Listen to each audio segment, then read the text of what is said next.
Robert Payne, and this is my book review of Revealing Heaven by Kat Kerr. I'm going to read off the screen a book review that I've written for e-zine articles. Hope it's not too boring, and I hope you enjoy it. Then I'll go into further details. What can you say about a masterpiece? Enough information about heaven to get you interested, and then a chapter on hell to scare you, and then information on how to become a Christian so you can get to heaven. All in all, a great read. There are so many facets to Kat Kerr's book, Revealing Heaven, it's hard to know when to start in the process of writing about it. Kat went to heaven many times in a period of 10 years. I think an important note to reveal here is that Kat never sought out those experiences herself, but each time was taken to heaven by the Holy Spirit at God's will and for God's purpose. She does not advocate people trying to get to heaven on their own merits. Though she doesn't say this, it seems implied. Kat Kerr visited many places in Revealing Heaven. At one time she saw a young girl and her great-grandfather go on an amusement park, where they rode a roller coaster. One thing worth noting was the great-grandfather seemed to be in his 20s and not looking the age that he died. This seems to prove what I've heard, that will remain the age we look best on earth in heaven. Kat later visits the amusement park on her own, and she describes a roller coaster called The Rush, as well as a couple of other amusements in the park that sparked my interest. Kat's Revealing Heaven is a great read. It's like you're actually there yourself in the simple way that she writes.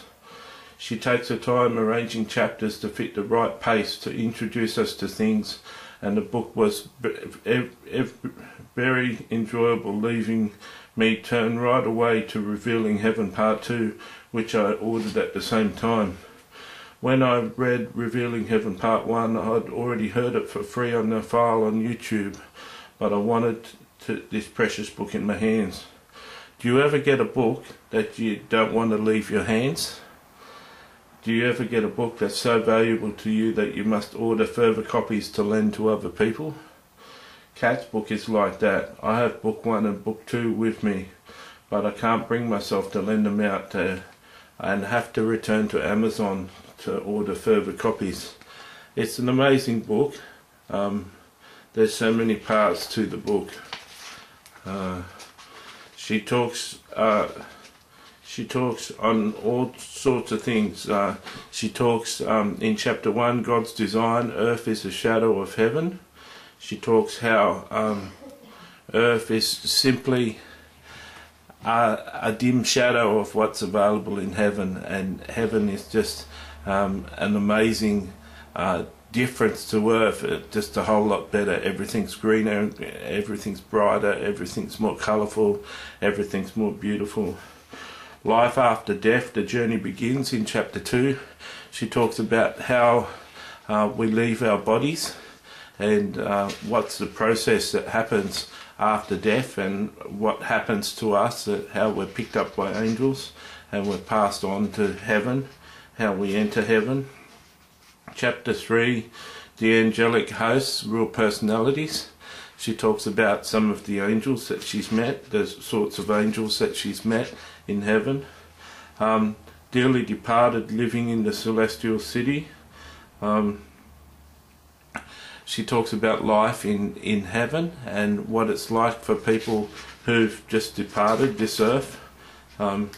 She talks very clearly about 3 individuals who left earth and went to heaven, and Kat Kerr actually went to heaven and saw the individuals and was able to come back to earth and tell their loved ones that the individuals are fine and going well, and tell them a bit about their individuals' lives in heaven, which greatly encouraged the people who were left on earth grieving for their loved ones.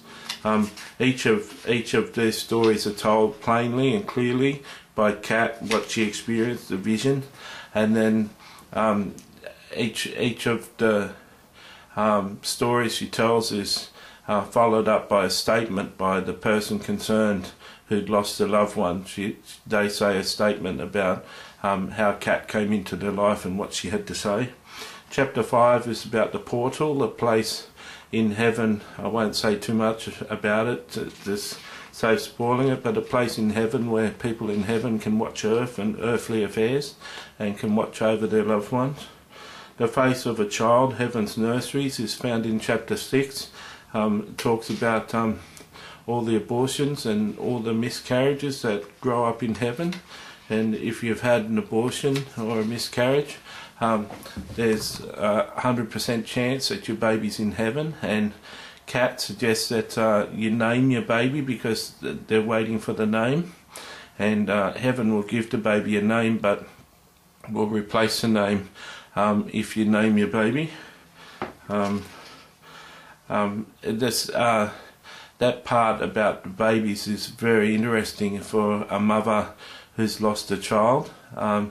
Kat says that the baby would only grow 3 years in earth time in 50 years in heaven, and would be able to be, if a mother lost a baby due to miscarriage or abortion, a mother would be able to go to heaven and bring her baby up when she's died. Chapter 7, entertainment, it was designed for God's pleasure. She goes through to describe roller coaster, and she talks about movie theatres up there, and she talks about a place where you can fly in the amusement park, where you can learn to fly.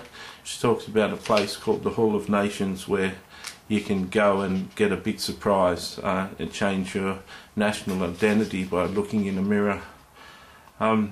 She talks in chapter 8 of memorials of men. Certain people on earth have grown up and done so much charity work and done so much good work on earth that there's a memorial, a special place built in heaven, commemorating the fact of what they've done.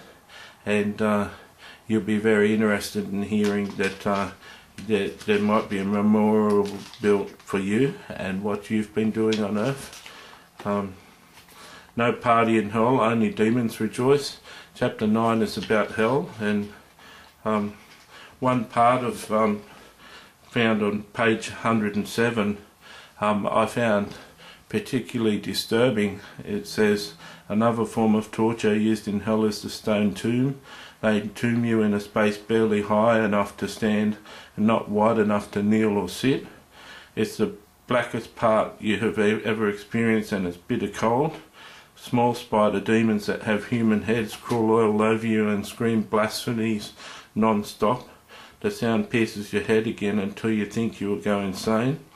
Not only does your exhausted body have no way to lie down, but if you try and relax your own legs, they scrape against the sharp needle-like stones on the sides of the tomb.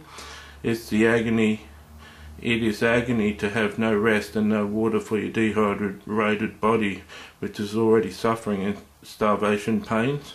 You wish you could cease to exist so the suffering would stop, but it never does. My viewing of hell was brief, but it doesn't take long to realise that no one will want to end up there. That's a scary place, so you don't want to end up in hell. Chapter 10 is called Making Your Election Sure, and it talks about how to become a Christian and what to be sure of as a Christian to make sure that you go to heaven, things that you need not to do. Eternal planning, salvation is free, but your life lived now determines your eternal position. Talks further. Then it goes on to a love letter from the Father. So that's essentially the book. That's book 1. There's more surprises in book 2. Book 2's a fabulous read too. Both of the books are tremendous to read. I commend you to them. just think of a couple of cappuccinos, 4 cappuccinos, buying 4 cappuccinos or buying this book. This book is a tremendous book that you'll read again and again, and you'll see yourself buying extra copies to give to friends. This is the second video I've done on the book, this time not sharing my experiences of heaven, but plainly, solely talking about the book. And I hope that you've enjoyed my video. I encourage you to get your hands on a copy of the book.